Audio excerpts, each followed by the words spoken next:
New possibilities are opening up for scientific cooperation between countries. 2, 1, 0, 0. Liftoff. Americans return to space as Discovery clears the tower. Discovery, go and throttle up. Discovery, roger, go for deploy. Thanks to you and to everybody in the shuttle program. The crew is go for launch. Roger, nice to be in orbit. We have followed in their footsteps to get us where we are today.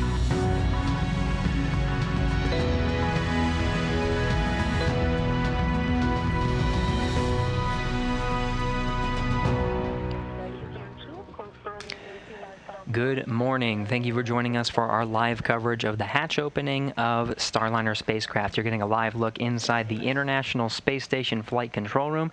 The teams here are getting ready to open the hatches to the brand new spacecraft that attached itself to the International Space Station last night at 7:28 p.m. Thank you for joining us. We are right now following along as the crew are working through their procedures to open up the hatch at the International Space Station side and the Starliner side. I'm NASA's Gary Jordan, joined by Rebecca Regan of Boeing. Thank you for being here, Rebecca. It's really great to be here. You know, it has been quite the journey for Starliner to get to the International Space Station. And last night, Steve Stitch described the spacecraft as patient. And I think we're seeing that come into play today, too, because it's been at the International Space Station for a couple hours now and really ready to welcome the astronauts aboard for the very first time. I think what's really exciting today is that we're going to see live views of the International Space Station crew members getting ready to open the hatch, and then we'll also be able to bring some live views from inside the Starliner for the first time. Which we are seeing now. What you're seeing is a live view from inside the Starliner spacecraft. No one is inside, but that is the anthropometric test device called Rosie. Rosie is seated inside the Starliner right now. You can see the hatch is closed. We're going to be covering the operations to get that hatch open and the astronauts of the International Space Station inside to formally welcome Starliner to the International Space Station. Now getting live views from inside the station. You can see NASA astronauts Kjell Lindgren on the far end of the camera. Sort of closer to frame is NASA astronaut Bob Hines. The two of them are working through the procedures at the very forward end of the International Space Station. At the back end of that hatch is the Starliner spacecraft. They're working through the procedures to get what's called the A-Pass hatch, or the hatch that's on the station side open. There's a vestibule in between the station side hatch and the Starliner hatch. So they're going to be working to get those two hatches open here momentarily.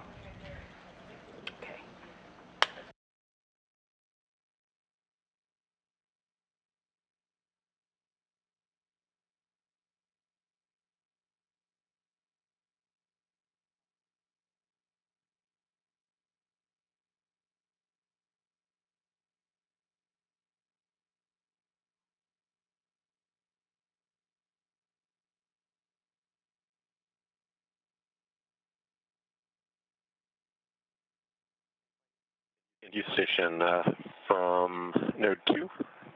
We are in step 5.4. 5-minute clock started. Copy. 5-minute clock started.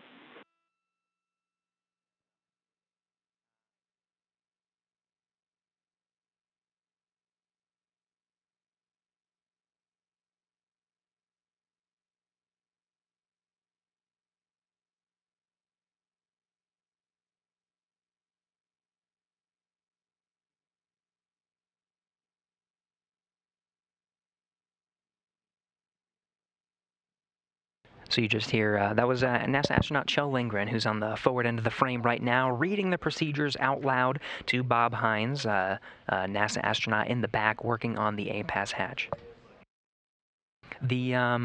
What has happened up to this point is there is a space in between the two hatches called the vestibule. The vestibule itself has been at vacuum for quite some time. To get ready to open up the hatch, they need to bring that vestibule up to the same pressure that they're experiencing right now, the same pressure that you would experience on sea level on Earth, so about 14.7 pounds per square inch. That has been brought up to pressure, so right now the vestibule is pressurized. They're just performing a leak check and to check the stabilization of that pressure. Once they get word that the pressure is stable on the inside, they'll get the go from the teams here in Mission Control Houston to open up that hatch.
Now you see a lot of storage bags surrounding the inside of the area that leads down to that what's called a pass hatch. That's the hatch on the station side. Those bags are filled, you can see, with some padding. As part of the hatch opening procedures, the hatches themselves are made out of metallic alloy, so they need to be covered with some special padding, just really as a safety measure, just in case anyone bumps up against it. That extra padding provides easy navigation between the hatches once they're open.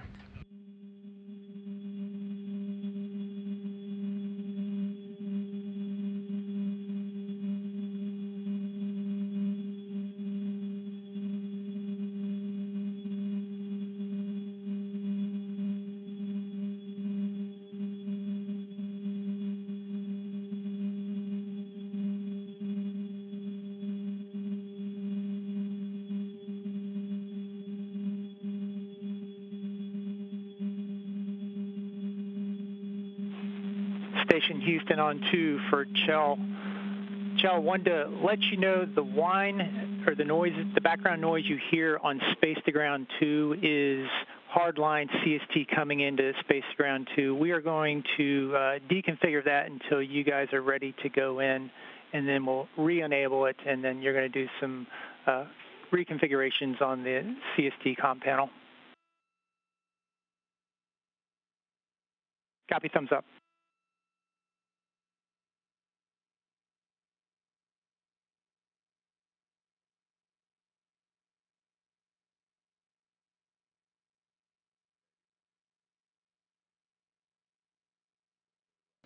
That was International Space Station Capcom, Rob Hayhurst. We're laying up to the crew. There is a hum on the Space to Ground. We're pushing it down for our viewers that are watching our coverage today, as they work to make sure the hum on Space to Ground 2 it's being caused right now by a certain configuration with the Starliner spacecraft, but they're looking into it. Right now there's no hum, so they'll confirm that. In the meantime, you can see some of the bags that were referenced on the outside of the pressurized mating adapter contains some safety goggles. Now, being that this is a brand new spacecraft, the safety goggles are a protective measure, including masks. You can see they're about to don the masks right now. As they open up the hatch, this protects the astronauts against any what's called FOD, foreign object debris. Now, because the Starliner spacecraft is not inhabited and there's no one on the other side of that spacecraft, this is more so a safety measure, just as the astronauts open up the hatches to a brand new spacecraft with limited insight as to what's inside. These are standard safety measures that are exercised for any visiting vehicle that's approaching the International Space Station. You would see this as a common practice for any of the uncrewed cargo vehicles that regularly fly to the International Space Station.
station on 2 from node 2 for the A-pass hatch.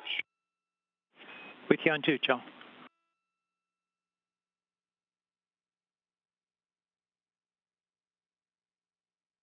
Okay, we have used the tool to open the hatch. Valve is still open. A little bit of difficulty opening it, so I think the hatch seals have not fully relaxed. We're going to wait additional 5 minutes, if that sounds good to you.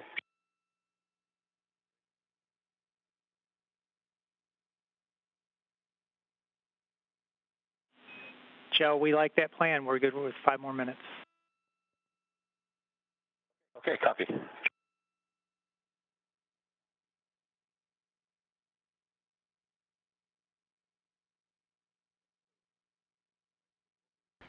So you heard that report from Kjell Lindgren aboard the International Space Station. Again, if you're following our coverage, he's the one that's currently upside down in this view. In the far end near the hatch is NASA astronaut Bob Hines. The two of them are working together on getting the first of 2 hatches opened to eventually go inside the Starliner spacecraft. This one's called the A-pass hatch. It's on the International Space Station side.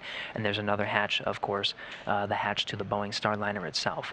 As part of the procedures to open up both of the hatches, there's that area in between called the vestibule that needs to be fully pressurized, and through that there needs to be some period of time for settling that pressure. The seals themselves, you can hear, need to be relaxed a little bit more, so they're just going to wait 5 more minutes to open up the hatch. Now, Rebecca, this is something that we'll see, of course, very soon for when we have crew inside Starliner. For this particular flight test, we don't have any crew, though we do see Rosie inside, and so we'll understand very soon what it will be like when Starliner has crew inside and they're talking to each other on the loops as they're opening up the hatches and going through these procedures. Yeah, everything that we are doing today is definitely setting us up for crew. In fact, the whole flight test has been about what will it be like when we have astronauts on board the next time we dock to the International Space Station.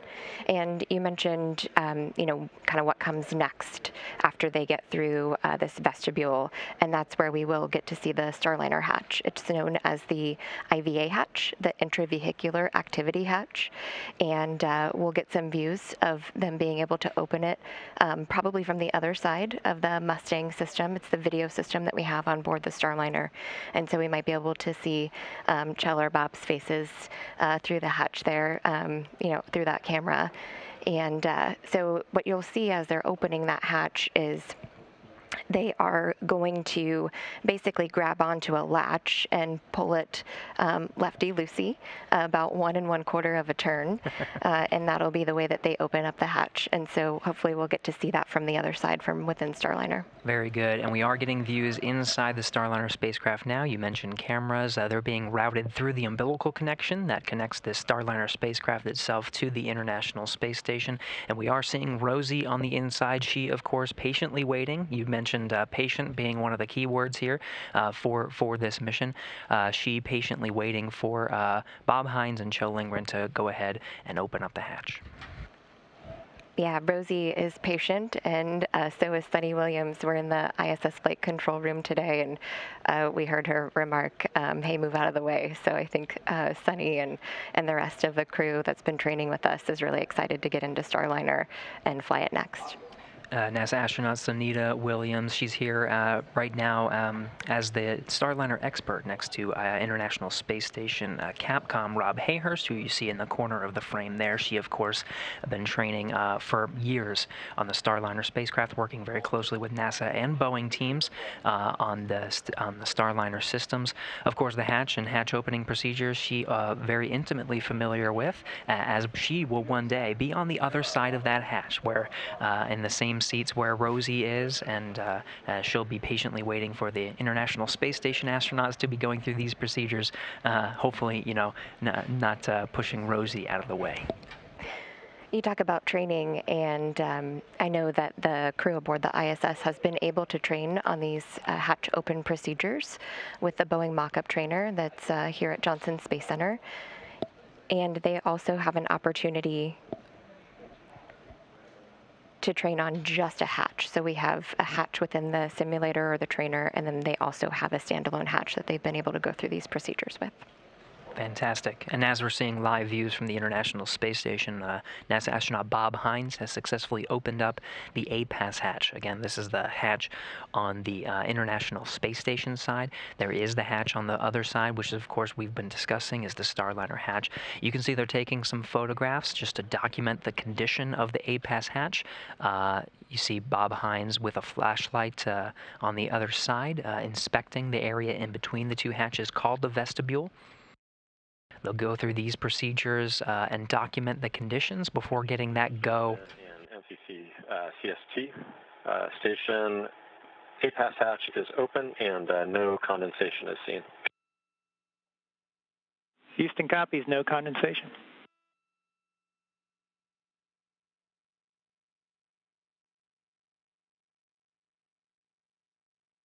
And that's a good report from NASA astronaut Kjell Lindgren, again documenting the conditions of the APAS hatch and the vestibule in between the two hatches. They'll continue to do so. They'll continue to inspect and document the conditions before they get a series of next steps to go ahead and open up, of course, the Starliner hatch, which we, of course, are very patiently waiting for. And I wouldn't be surprised if we have to patiently wait a little longer. The crew will actually check the pressure of the Starliner capsule. They want to make sure that it's at 0 pressure. It's really important. So they'll be turning some knobs. They can manually change the pressure of the spacecraft and get it to the right pressure before opening. And they'll be able to watch that through a gauge that's on the IVA hatch on the space station side.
You can see astronauts Kjell Lindgren and Bob Hines working together to outfit the APAS hatch. He now has a protective cover that he's going to use. You can see this is the side of the hatch that the astronauts themselves will, whenever they pass through the hatch, that protects the astronauts themselves from any nicks or bumps. Really a protective safety measure as they navigate between the Starliner itself and the International Space Station.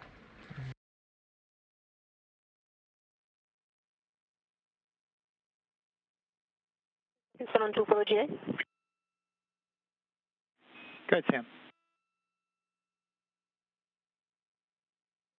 For STAFA 5.7.2, I need to remove that wastewater QD on the UIP. There is a note there that's confusing me a little bit. It tells me, or reminds me to remove it from the REC interface panel, not the station side UIP. only access to one QD. The other side of that hose disappears behind like a Velcro caption tape barrier, and it's basically the QD that is right next to the N2 QD that I disconnected at the very beginning of this activity this morning. Just looking for confirmation that I'm looking at the right thing. Checking.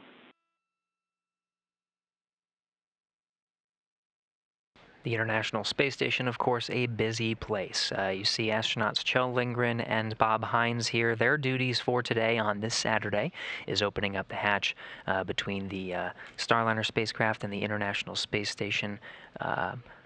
You see coming into frame and sort of passing through is NASA astronaut Jessica Watkins.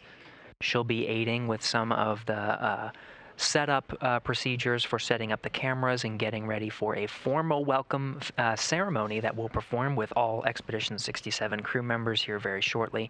The communications you heard on the space to ground was Samantha Cristoforetti. Of course, the space station is a very busy place, and even on a Saturday, she's got some work to do. She's working on some maintenance of the oxygen generation system, swapping out some hoses. We think you are looking at the right hand. Gary, I think we'll see specifically for Starliner some setup for a duct system that'll push through air-conditioned air into the spacecraft so that when the astronauts enter, there's nice clean air in there. Okay, fantastic. Yeah, that's the right one. Thank you.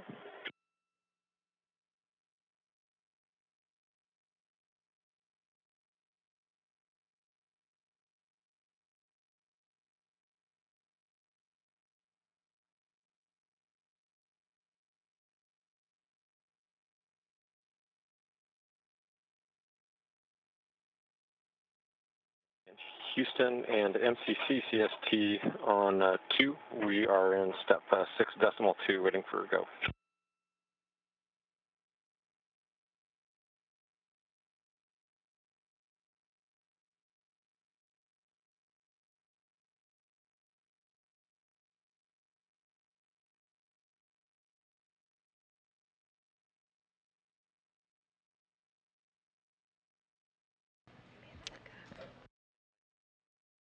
And we have a normal handover of the video link from the International Space Station. You see this is the live view of the International Space Station flight control teams.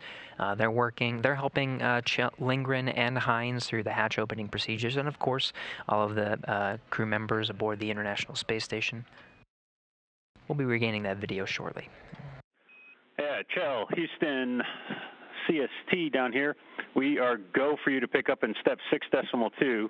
And we're going to have some deltas for you in this procedure, so once you get complete with step 6, call us back. We're going to do some audio panel reconfig before step 7. Okay, station copies. We're go for 6.2, and we'll call you back when we're complete with step 6. Good readback, thanks.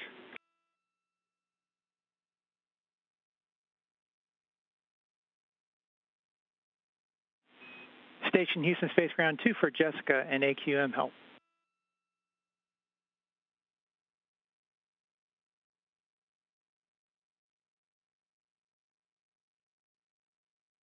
Go ahead on 2.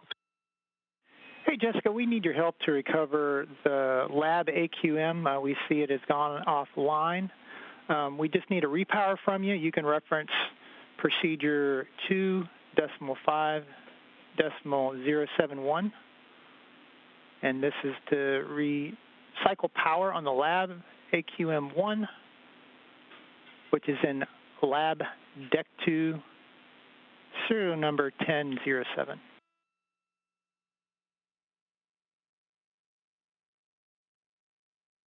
Okay, I copy all. Repowering the lab AQM1 in the deck 2 location serial number 1007 and referencing procedure 2.5.071. That's in work.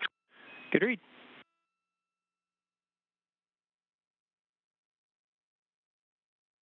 And Houston on 2 for DOJ activity. Go ahead, Sam. I disconnected that QD at the wastewater line. However, I had to reconnect it. It's leaking quite significantly. Okay, copy. Significant leak, and you reconnected it.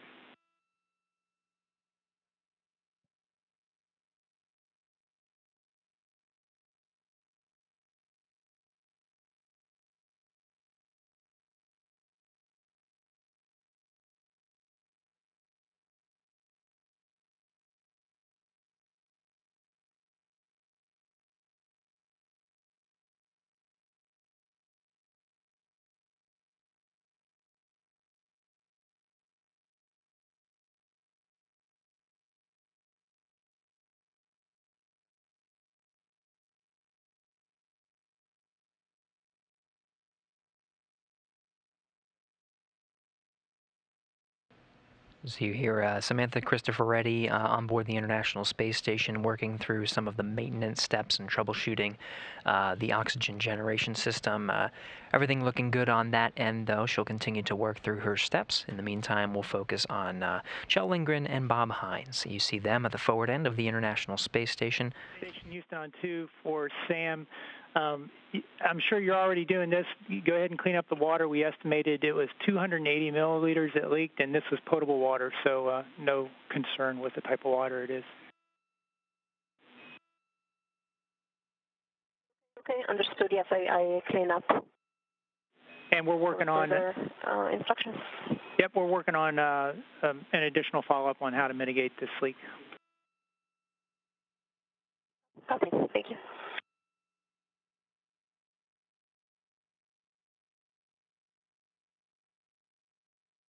And NCC CST for step 6.2. Go ahead. All right, we opened IVA hatch equalization valve number 1 with very minimal airflow. We read the hatch pressure gauge at 0.8 at this time. Okay, copy that.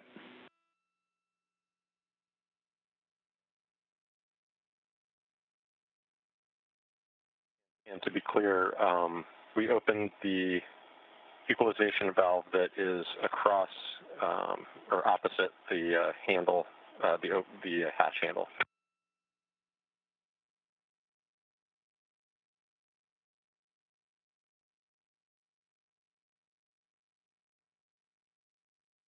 The latch unlatch handle, and so understand that we need less than 0.5.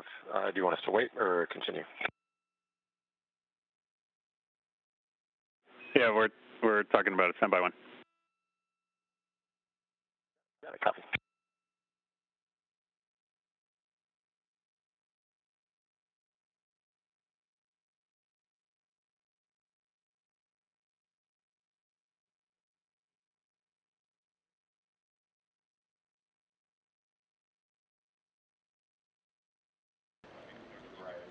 So you just heard that the crew is continuing to monitor the pressure of the Starliner spacecraft. They have turned those dials and are watching the pressure gauge, and then hearing from flight control teams that they need to wait a little bit longer before they can go inside the Starliner. Hey, Kjell, just a quick clarification for the ISO valve that you guys operated. It was the one at the like ISS deck on the opposite side of the latch handle. So it'd be at about the 6 o'clock if you're looking at the hatch.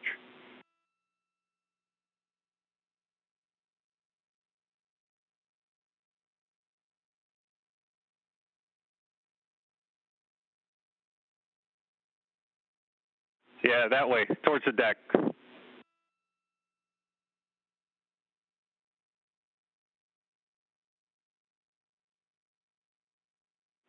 on the flat side of the hatch. That's the one we intend to open. The one on the deck is the towards the deck is the one that we actuated, and we were unable to find numbering for IMV 1 and 2, so we just used the video to identify which one was IMV 1.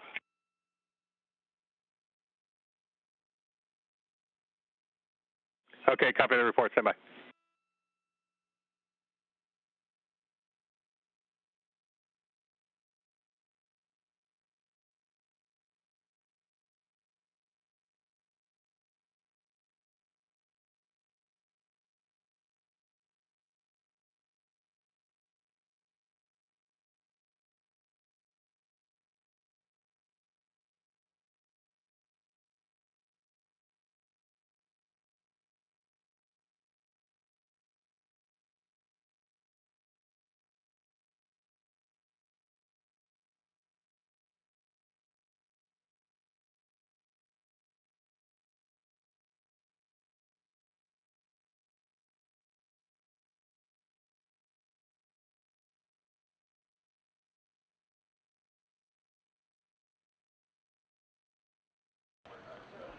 Once we get to the right pressure on the Starliner spacecraft, the next step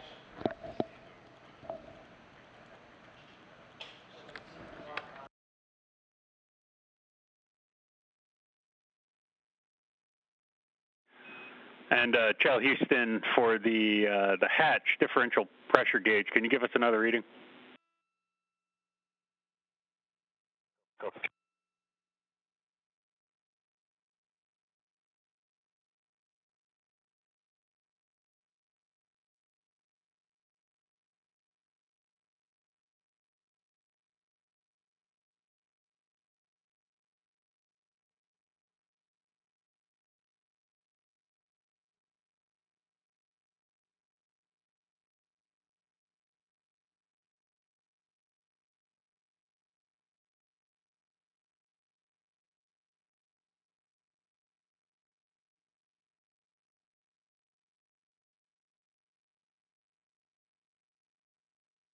Houston for CST. The needle is on the edge of the green range, between the green range and the white range.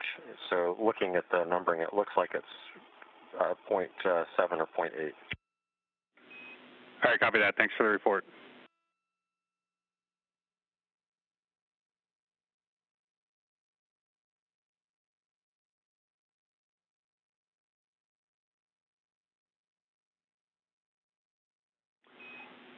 And Station Houston for Starliner hatch, we're happy with that reading based on the other telemetry we have here about the pressure equalization.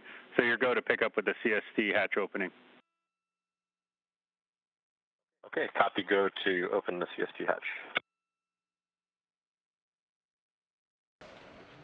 All right, looks like they have a good pressure reading on the Starliner spacecraft, and the crew is go to open the hatch. As I mentioned, they will grab that latch bar. They'll turn it 1 1/4 of a turn to the left. You know, the vehicle is in space, so there could be this phenomenon known as suction cup effect, and so they might have to, you know, turn that latch just another 1/4 of a turn to give it some more force.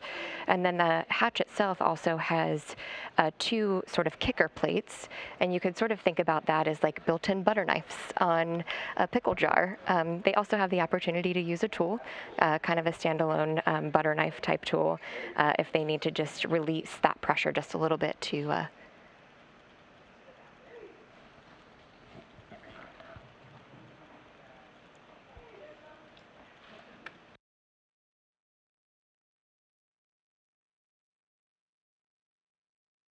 All right, and it looks like the hatch is open to the Starliner. We're getting Bob Hines is the first astronaut to enter Starliner in orbit, successfully opening up the hatch. This view coming from the Starliner itself.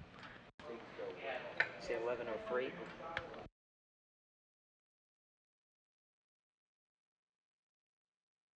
That hatch opening time was 11:04 a.m. Central Time.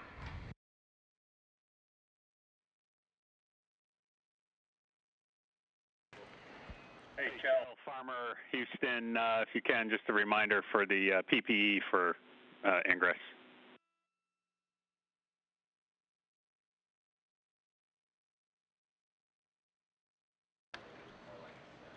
very cool to see from inside the Starliner as that hatch opened. Sorry, can you repeat last? Yeah, for Farmer, can we just get them reminded that we need PPE on? Just get the goggles down.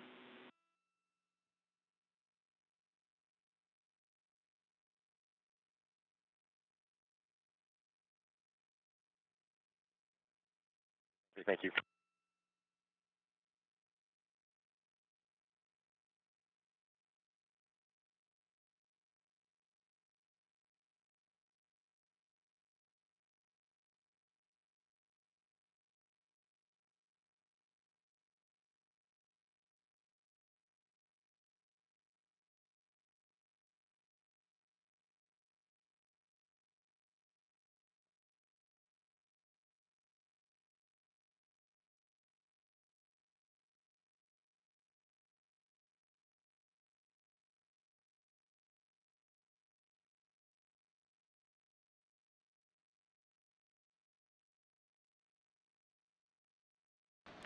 So as the hatch was opened, you may have noticed that there's actually no hinges on the IVA hatch. So the crew basically can grab onto 2 handles and sort of push it into place inside the Starliner spacecraft. From there, they're going to position it into a location for storing, strap it into place. And one of the next procedures that they've got is they're actually going to latch the other hatch, the hatch that the crew would enter if they were going to be launching on the Starliner, just for precautionary purposes. That would be done, obviously, if there were a crew riding up on Starliner, but this time around, the International Space Station astronauts will be doing that. We did see that side hatch open when we saw some of the video of some of the teams out at the launch pad prepping the Starliner, and that's the hatch that's being referenced, that hatch on the side. This, of course, being the forward hatch, now open, 11:04 a.m. Central Time. You can see Kjell Lindgren peeking through. Of course, Bob Hines was the first astronaut to enter the Starliner in orbit. They're wearing their personal protective gear as part of a standard safety measure as they enter uncrewed spacecraft. They'll be being the first humans to enter. Just make sure there's no FOD or foreign object debris surrounding. Getting crystal clear, high-definition views from the cameras inside Starliner. They have cameras in hand to document the condition of Starliner. Those images will be sent down to teams here on the ground to analyze, to see the condition of the Starliner, as these humans are the first to see it from the inside in orbit. Starliner is equipped with 4 cameras inside the cabin. So we're seeing the IVA hatch camera. We saw the Rosie views, and that is basically looking at the commander seat. There's also one that shows a view of the whole cabin, and so you might be able to see the gravity indicator a little bit better in that view, and that is Jebediah Kerman from the Kerbal Space Program. And then we also have an out the window view, which is really cool to see. And we've captured a lot of that on the ride up and through this operation, and we will capture more on the return to Earth and hopefully be able to share that with the public.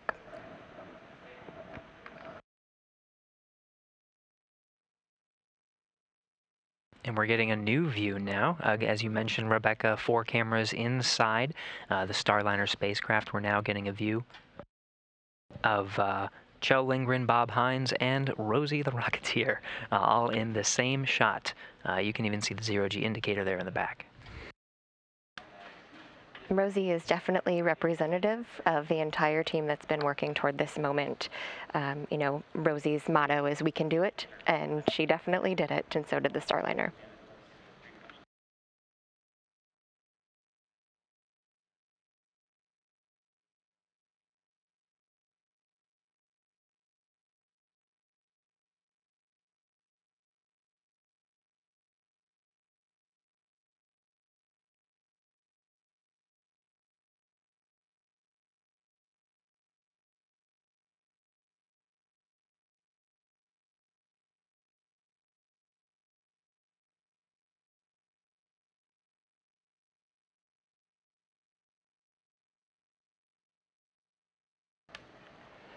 This view of Rosie, you can see she's wearing a polka-dotted mask and bandana, and that was actually sewn by May Cryer. She was an original Rosie the Riveter for Boeing during World War II.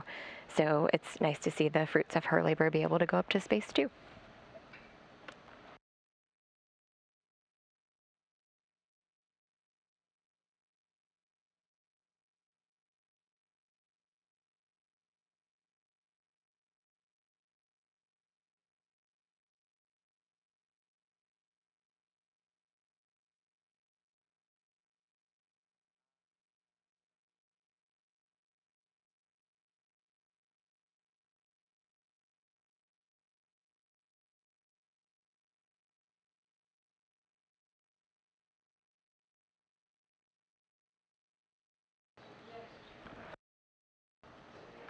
You know, I mentioned May Cryer having sewn together this bandana and mask, and you can see here she actually signed it and left a little note for the Starliner team, and we'll be looking forward to getting this back to her or any organization that she chooses to send it to when it returns to Earth and to the moon and the stars, is what May Cryer said.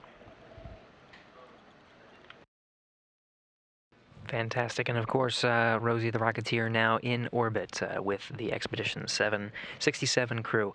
Of course, the hatch is open. 11:04 a.m. Central Time was that open time. We'll have a formal welcome ceremony here in about 50 minutes. So we're targeting noon Central Time to start that. But on 2 from PMA 2. Go ahead, Joe.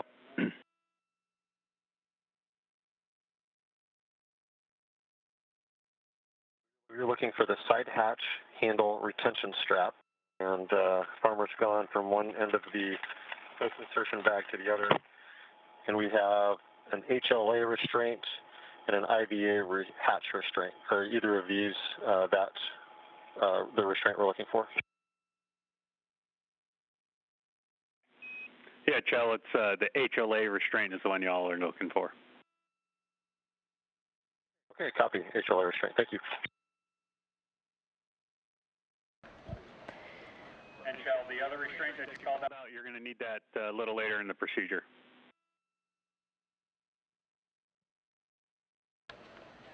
The HLA restraint that they're talking about with the crew is actually what's going to be put over that side hatch that we mentioned earlier.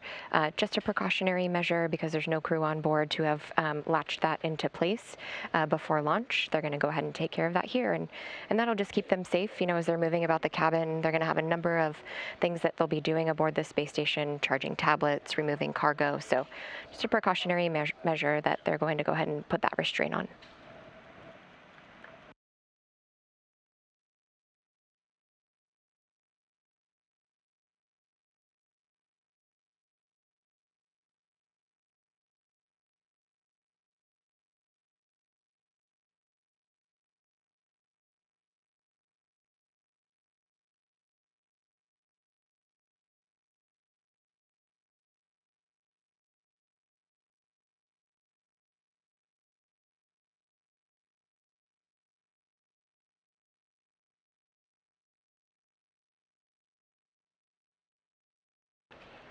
We are getting a really great view of Rosie's co-pilot, Jebediah Kerman, and the background there is, the program has been through, a journey to get here, and some of our engineers actually learned orbital mechanics on the Kerbal Space Program, and so they asked if we could go ahead and fly up Jebediah on this flight.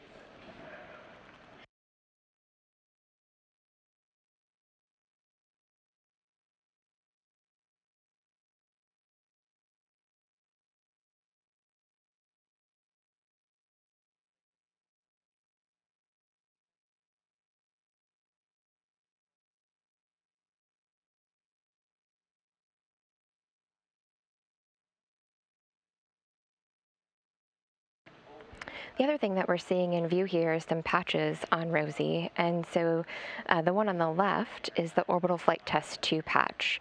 That is a patch that was designed with our teammates in mind, and on it is a thumbprint. And the whole purpose behind that, or the symbol behind that, is that everyone has had, a hand in creating this this vehicle and getting it to where it is today.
On the left-hand side of the screen, you can see Kjell working with the IVA hatch that was moved out of the way to get into the Starliner spacecraft. And so in a couple minutes, they'll be going ahead and stowing that in its proper location and restraining it inside the Starliner.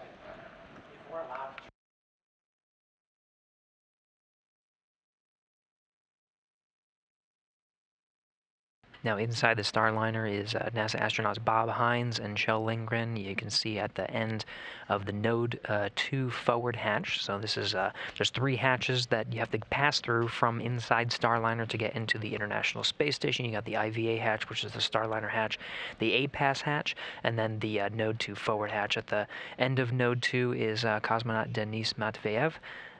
He will be joining the other cosmonauts and the rest of the Expedition 67 crew later. We're looking at the top of the hour, noon Central Time, to formally welcome Starliner to the International Space Station. In the meantime, the crew, of course, are focusing on the procedures to get the hatch secured and some closeout procedures inside Starliner. They'll revisit more procedures later, performing some tests with the communications, C2V2, common communications for visiting vehicle systems on both sides, but we will have some time to formally welcome the Starliner's arrival and the hatch opened now that astronauts are inside the crew spacecraft. Station for CST. Go ahead. Side hatch handle retention strap has been has secured the hatch handle. We've taken photos. We see no particulates for doffing PPE, and the IVA hatch seals all look great, and we're ready to proceed into step 7.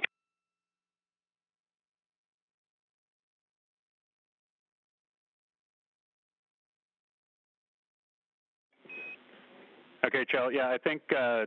The next operation on your timeline takes you to part 4, which has got a few more step 6 steps in it. So you can complete those and give us a call back when you're done.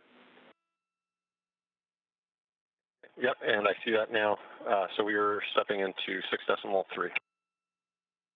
Roger.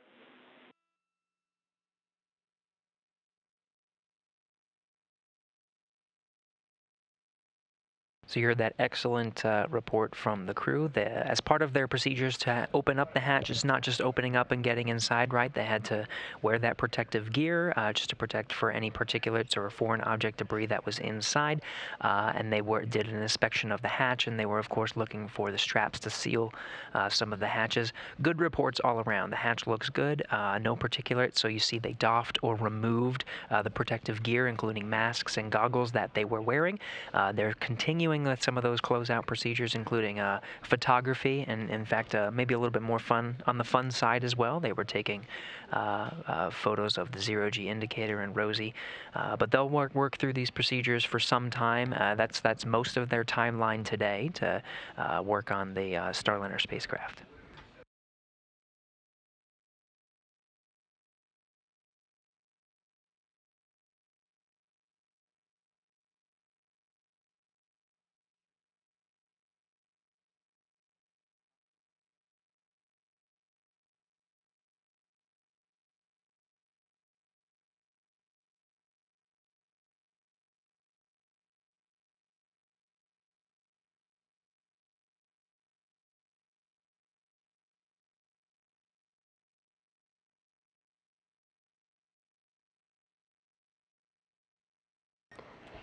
Gary, you mentioned the crew having a little fun taking pictures of the zero-G indicator. So again, that is Jebediah Kerman from the Kerbal Space Program, and part of that game is learning through some failures or learning through some challenges. And I do think that that sums up what we've been able to do with the Starliner. We have learned through some challenges and gotten to the space station. It did take some time, and the Starliner spacecraft had to wait patiently.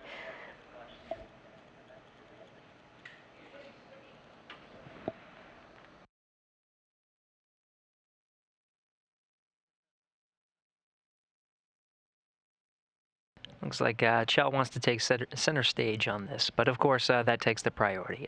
They're doing a full inspection. You can see him looking at some of the display and control panels. You can see Denis Matveev, one of the cosmonauts, helping out. So it's taking a full crew complement. They're working through to make sure the Starliner's in tip-top shape. Of course, we'll formally welcome them later, but it is good to see not only the international crew of Expedition 67, but of course Rosie the Rocketeer and Jebediah, a full crew complement to see this image here as we have the Starliner on orbit and on the International Space Station. Really nice to see that many crew members inside the Starliner the next time the Starliner flies. That's likely what we'll be seeing.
So of course the crew working through their procedures to get Starliner ready.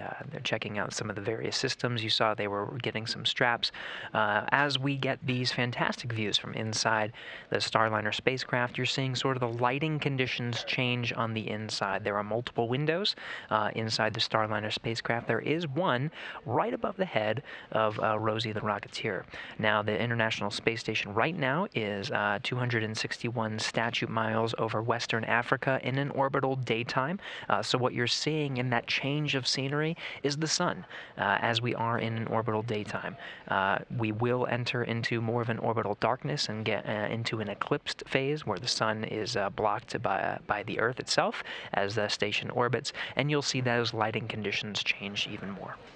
Yeah, great view out the window for the commander. So you probably want the commander seat if you're going to be riding the Boeing Starliner.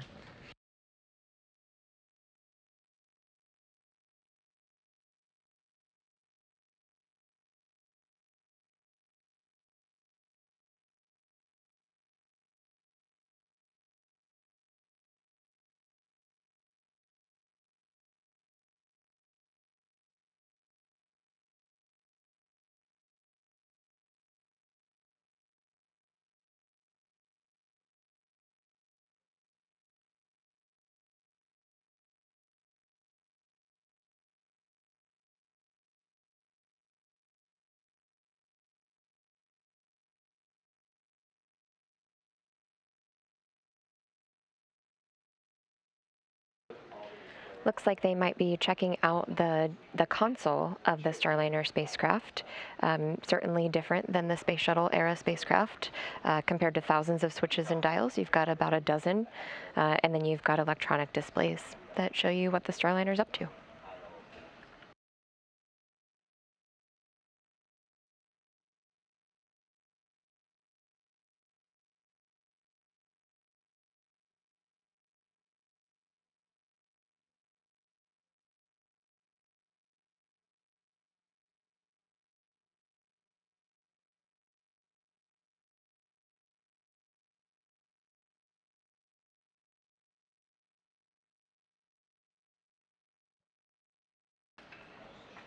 I'm sure it's really incredible for some of the teammates on our crew and cargo accommodations team to be able to see these astronauts maneuvering about the cabin. You can only do so much when they're on the ground, and so being able to see them use the handlebars and maneuver around that spacecraft, and the cargo still in the place that it was packed in, I think is probably going to make them very happy.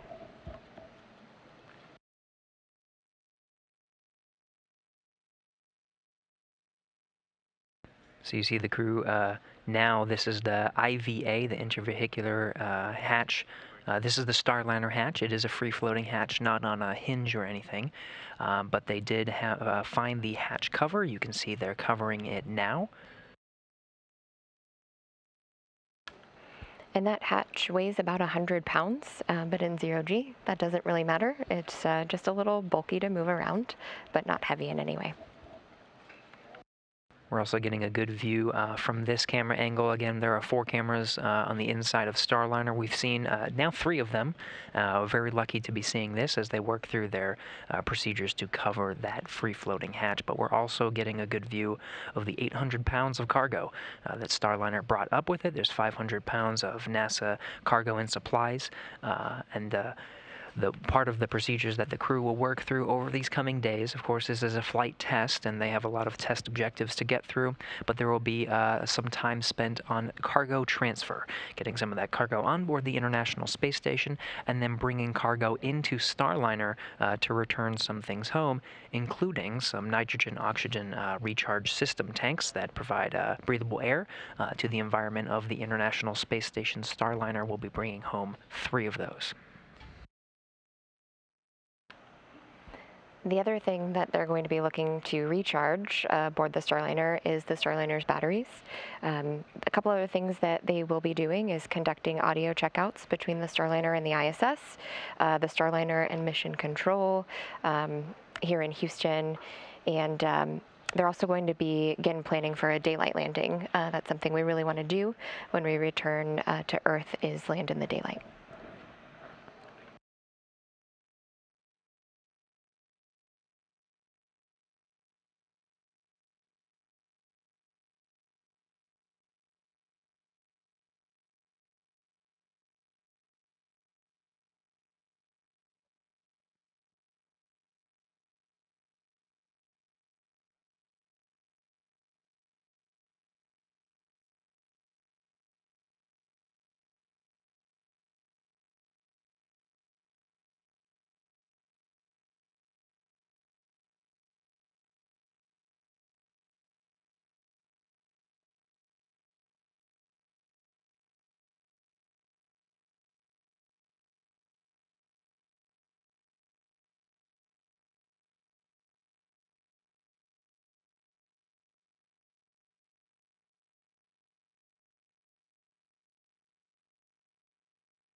You see floating in view here the cover of the IVA hatch, and the material is actually known as Nomex. It's the same material that they actually make spacesuits out of.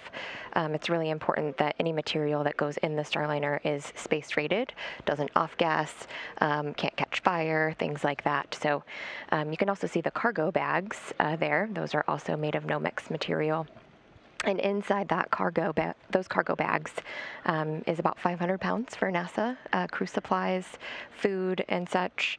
And then we've got some good surprises for our Starliner teammates when they return. Also, 14 flags and pennants from historically black colleges and universities throughout the United States that Boeing has partnerships with.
Copy, no action for the caution.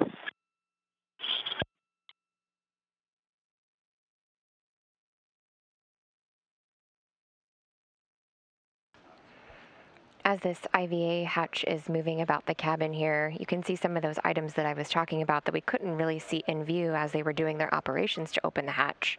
But there are those valves to, move the pressure in the Starliner spacecraft, and then the gauge, and then also the latch opener itself.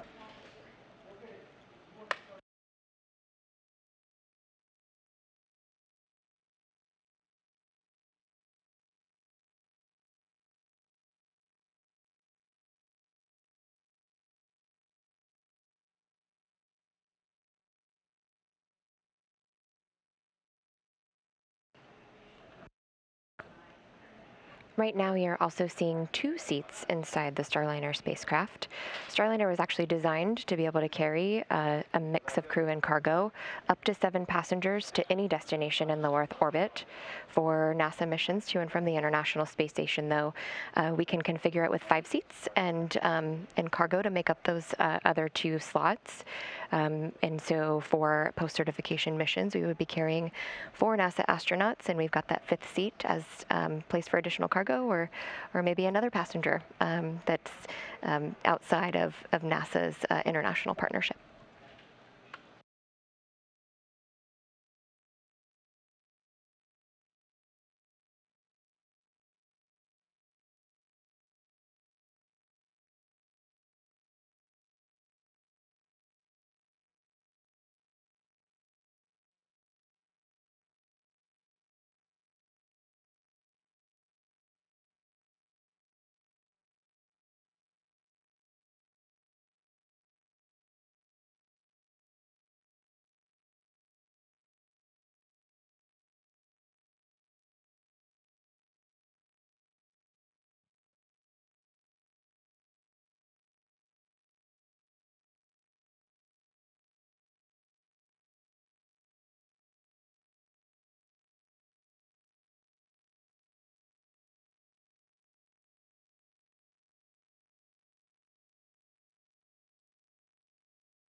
We're in a short handover now, so you're seeing a live view of the International Space Station Flight Control Room. These handovers are expected to be short during these cargo operations and closeout operations, the hatch cover operations. So we'll be regaining those views shortly. But in the meantime, you're getting a look at the International Space Station flight control teams. They're walking the space station crew themselves through the procedures that they're undergoing now with the photography and getting Starliner ready. We are tracking to start that welcome ceremony with all 7 Expedition 67 crew members here at the top of the hour, so stay tuned for that. In the meantime, we'll continue to provide live views of some of their procedures as we get ready for that formal welcome. And this is the International Space Station control room.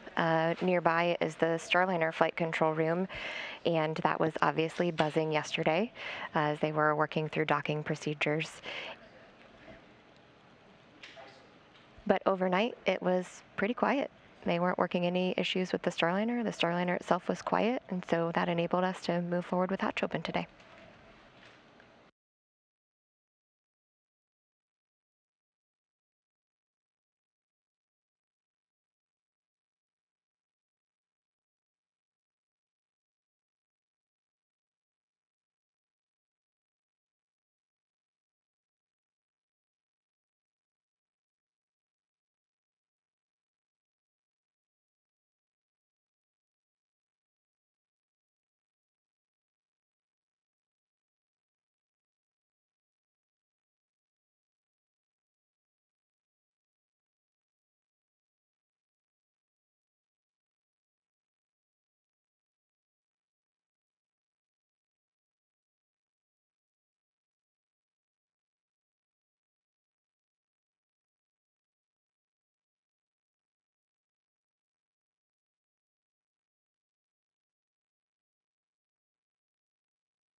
So you can see behind the crew working there, we mentioned the Starliner seats, and those tan parts of the Starliner seats are actually 3D printed inserts, and every Starliner astronaut who flies will actually get their own 3D printed insert so that it is like perfectly, fit for their body, providing them a really comfortable ride to space.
Those cargo bags that you're seeing are actually known as CTBs, cargo transfer bags.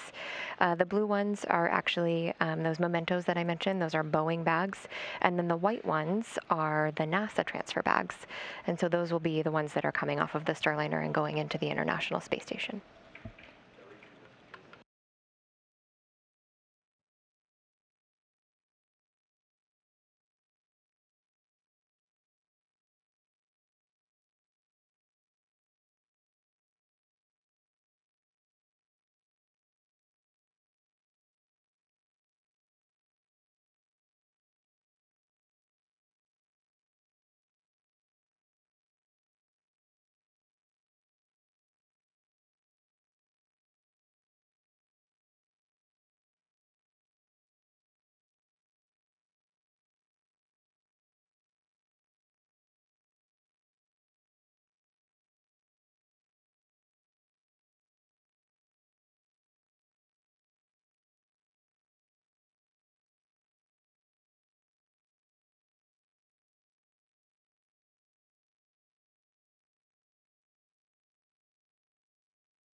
Station Houston, Space Ground 3 for Jessica and PAO event.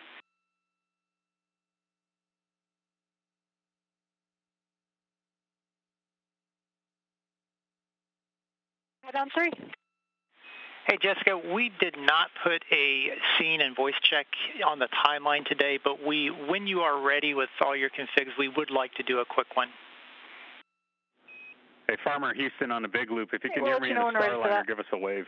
Thanks.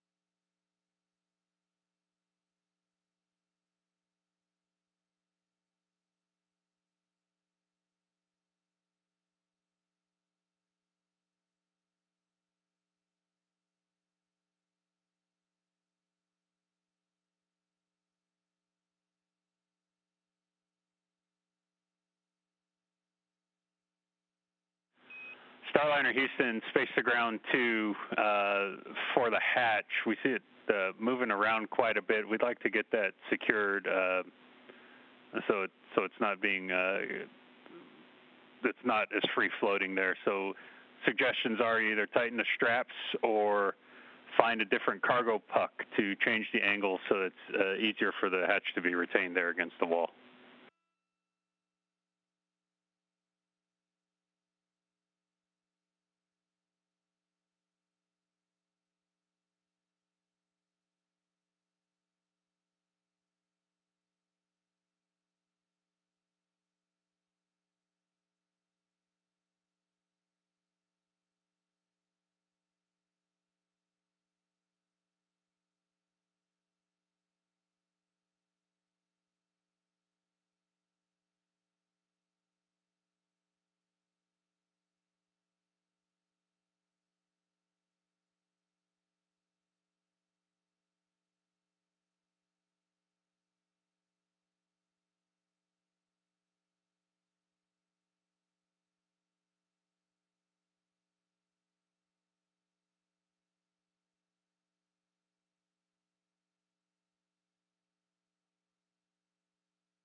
We mentioned cargo that was flying up in those Boeing blue bags, and so you can see here those flags and pennants from 14 black, historically black colleges and universities from the United States.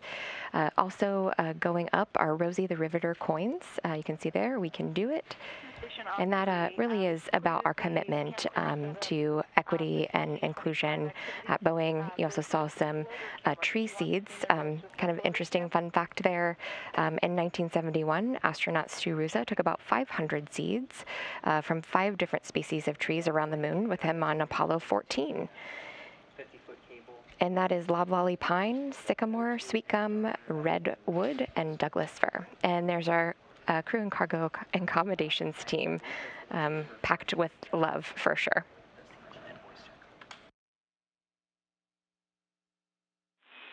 Jessica, yes, the floater camera is the one we want the scene and voice check on. And look.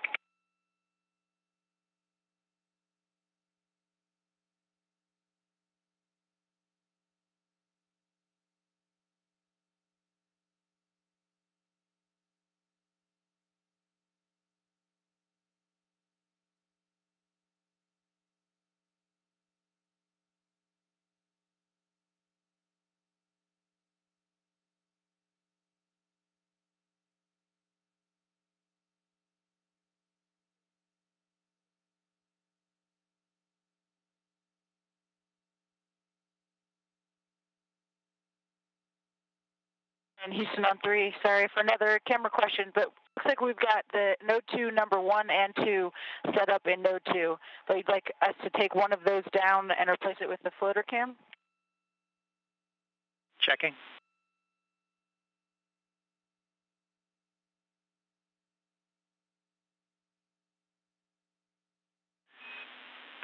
And thanks for keeping us honest, Jessica. Yes, you can pick either one of those cameras in Node 2 to replace it with the floater cam.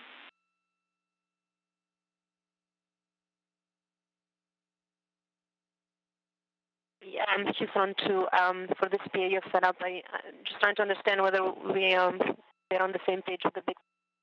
So I see Node 2 camera 1 set up on a bracket, and my understanding is that is going to be the one for our group PAO at the beginning. And then Wadi also set up a floater that is connected to the long cable, which is the one that I assume is going to go into Starliner. And we are ready to give you a scene check on Node 2 number 1 and voice.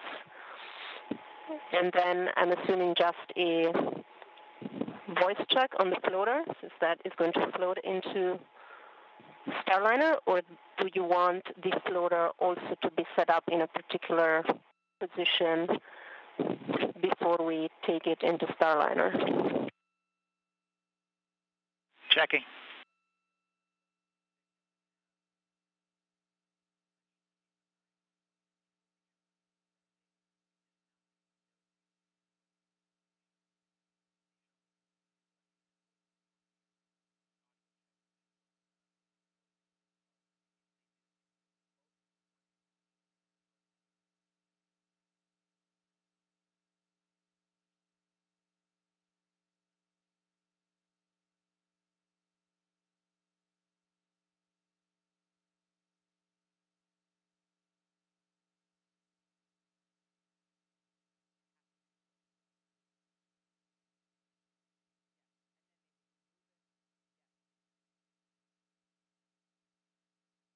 Station Houston on 3 for Sam. So the answer to that is the intention is for the entire event, what's going to happen in Node 2 and when we float into Starliner. It is all on a single camera on the floater cam.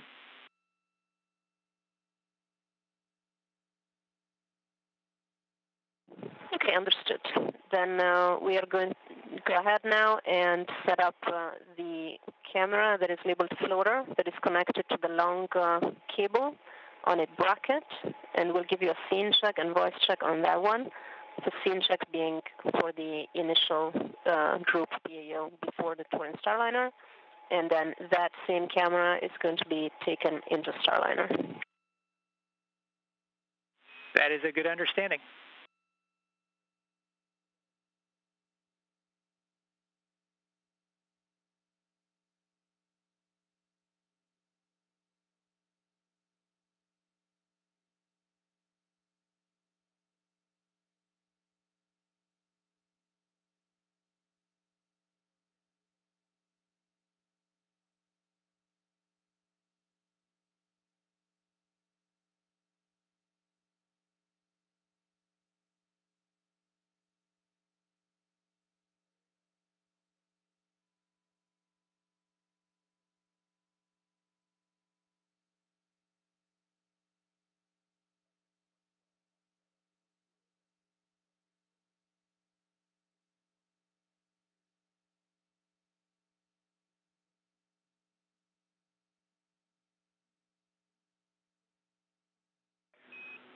And Starliner, Houston, on the big loop there. As far as the hatch goes, we wanted to offer up the use of some adjustable.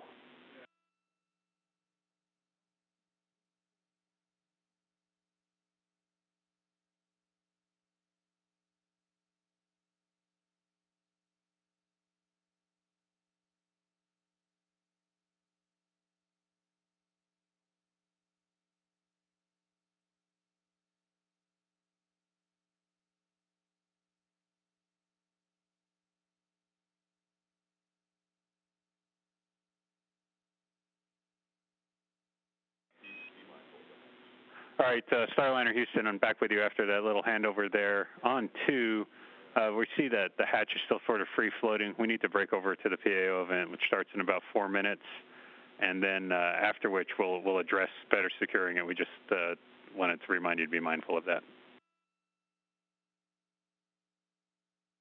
And station copies. I've tried both the cargo pucks locations. Cinching down the straps, I think we're just limited to Velcro, so if not, I need some instruction on how to do that. But something to be aware of when we've taken photos is that the bumper that's on the front side of the hatch the hatch doesn't actually contact it at all. The hatch handle on the outside of the hatch actually hits the bulkhead, and the hatch never makes contact with that bumper. Okay, copy that. We're going to talk about it. We're working on that some more, and then also for 7.7, the IMV duct install is complete. Roger, thanks, Joe.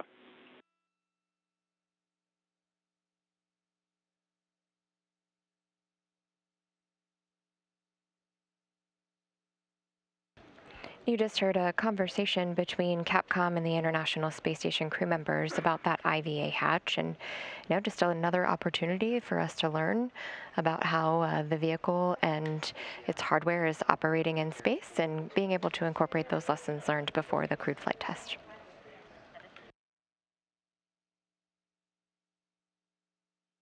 Houston on 2, we are ready for scene and voice check. Houston's ready as well.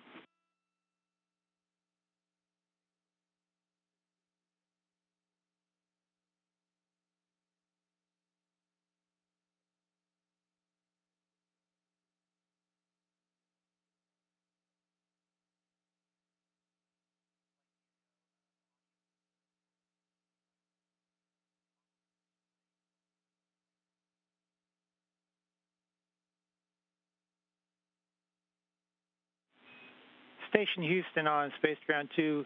Audio is good. The scene framing looks fine, but we see some icons on the display. If you could toggle those off, it would be a better frame.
And Station Houston on 2 for the floater camera. We're still seeing all the display items on the frame, and it's actually framing each person's face with a box. That's what we're looking to get off there.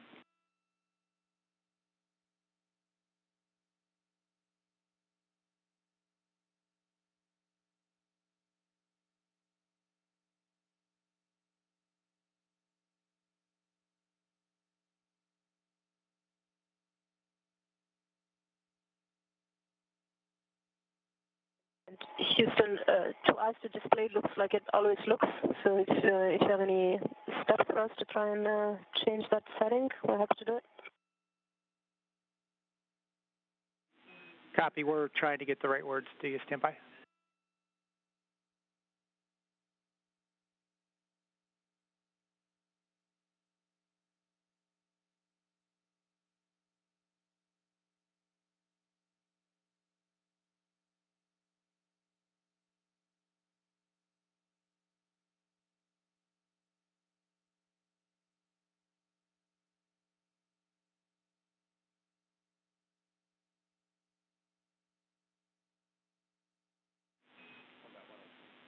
And for the camera, on the back side of the camera, there is a display button. If you could push that, we think that will get us what we need. Done. And that was successful. Thank you. Wonderful.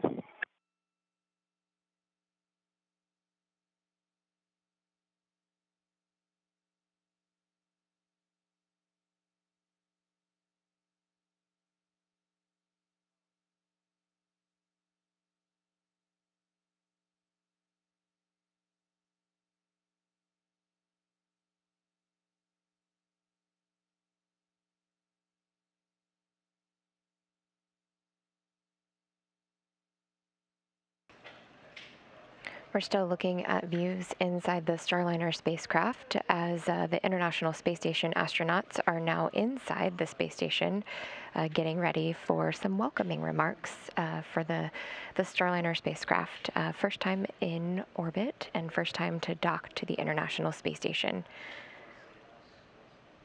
While Starliner is docked to the space station, we mentioned that there will be a number of checkouts. They're also going to be transferring data from the Vesta system, and that was that system that helped Starliner autonomously dock to the space station. They'll go ahead and initialize Starliner's GPS from the International Space Station state. And they will also do a service module battery checkout. Definitely something important to do because the service module will not be coming back to Earth like the crew module will. So want to get as much data from that vehicle or that part of the vehicle as they can. They're also, as part of a flight test objective, they're going to go ahead and test out the audio. So space to ground loops inside the Starliner spacecraft. And so we'll be looking for that. Might happen while we're on the air today, could happen a little bit later in the flight.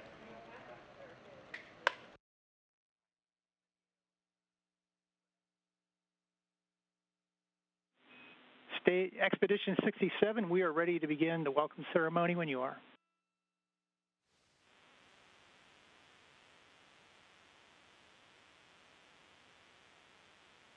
Boeing Starliner, welcome on board space station.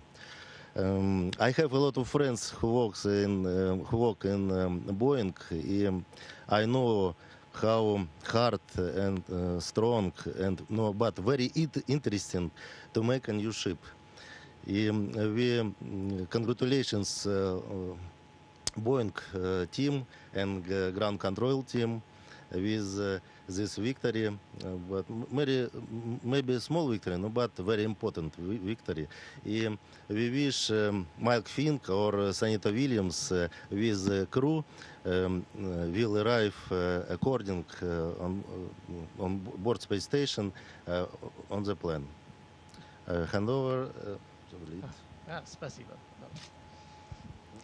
Well, we had the privilege and the honor of watching Starliner arrive yesterday.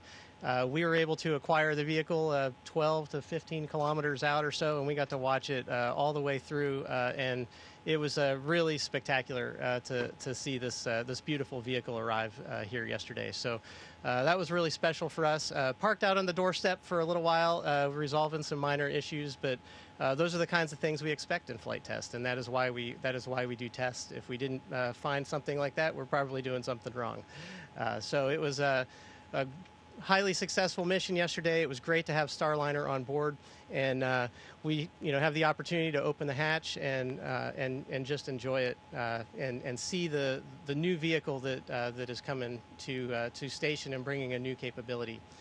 Back in 2014, NASA awarded the commercial crew contracts, and this is the day that they envisioned, where we have 3 human-rated vehicles docked to the space station right now. So we have the Soyuz docked on the MLM, and then we have a Dragon right above us, and the Starliner right behind us. So this is a momentous day in NASA's history, and just paving the way for the future as we start enabling commercial flights here in low Earth orbit, while NASA pivots to the moon and eventually on to Mars. So it's just it's been a great day, but enough of us talking. We would like to take this chance to bring all of you along with us and let you see what Starliner looks like up here on orbit, docked to the very front of space station. So come along with us.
Okay, you're traveling down PMA 2, which is where the docking adapters are on the very front of space station, and now you're entering into Starliner. So welcome to Starliner for the very first time ever in space. Here you can see Starliner, and Rosie the Rocketeer is sitting over in the commander's seat, along with her zero-G indicator, Jebediah Kerbal. She's got a great view out her window over there, and then on the crewed vehicles, we'll actually have two other seats in here, and then lots of room for cargo as well. So we hope you enjoyed touring Starliner with us today, and with that, we'd like to hand it back to Houston. Thanks a lot for being here.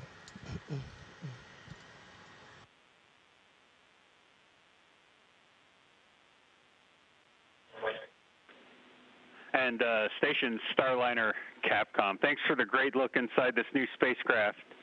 Starliner team is glad to have come on board. The journey has been hard, but the reward is what we see today as our teams work together to meet the promise of advancement offered in low Earth orbit. This connection is the first of many that will continue for years to come. No one goes to space alone, and we can all benefit from the efforts involved.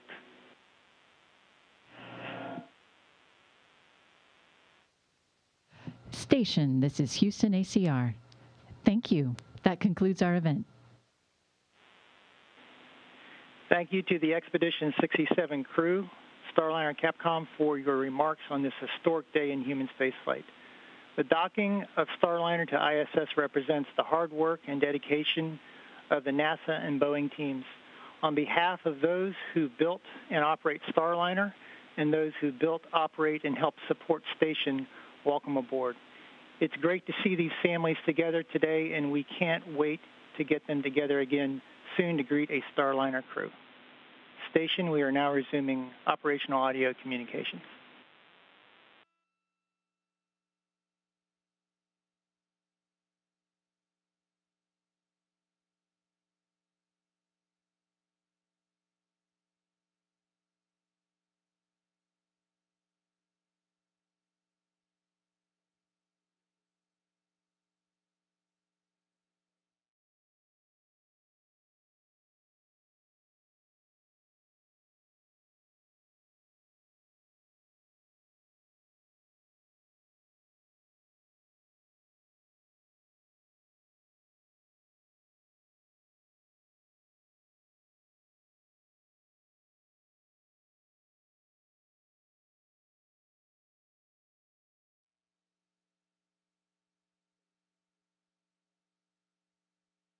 All right. Wonderful words from the crew. We got to follow a lot of the action today with the NASA astronauts Kjell Lindgren and Bob Hines enter into the Starliner. It was Hines who got to be the first human inside Starliner while it was in orbit. They worked through a lot of their procedures to get the hatch covered, and we saw them remove some cargo and get it configured. We saw the ducts go in so they can mix some of the air from the International Space Station itself. A lot has happened, and then, of course, we saw them formally welcome Starliner to the International Space Station. Great words from Bob Hines, who gave us those peeks with Kjell Lindgren. They floated that camera in. Spectacular views on the inside. We've been seeing really a lot of that throughout most of the day. And, of course, words from the Starliner Capcom and from the International Space Station Capcom. So a lot has happened, Rebecca, to get us to this point. Truly a moment to celebrate. Yeah, beautiful words from the International Space Station crew members, and we got a look at Sunny and Mike Fink, who are training to fly Starliner, and you could see them getting a little emotional about it, and so it was really nice to see that because they may be going up in it soon, and that was really what it's all about, is learning to fly so that we can fly crew. That's right. That's what we're leading to next. Now, of course, there's a lot of objectives that the teams are going to be working on to get through some of the testing that's needed during the docked phase. And then, of course, we're looking forward to Starliner returning with about 600 pounds of cargo to Earth. Make sure you go to nasa.gov and check out the latest on our coverage for some of those activities. We'll be sending out more updates throughout all of next week as we continue to monitor the conditions for landing and the times. So stay tuned with us there. In the meantime, that'll do it for us here in Mission Control Houston. Thanks for tuning in.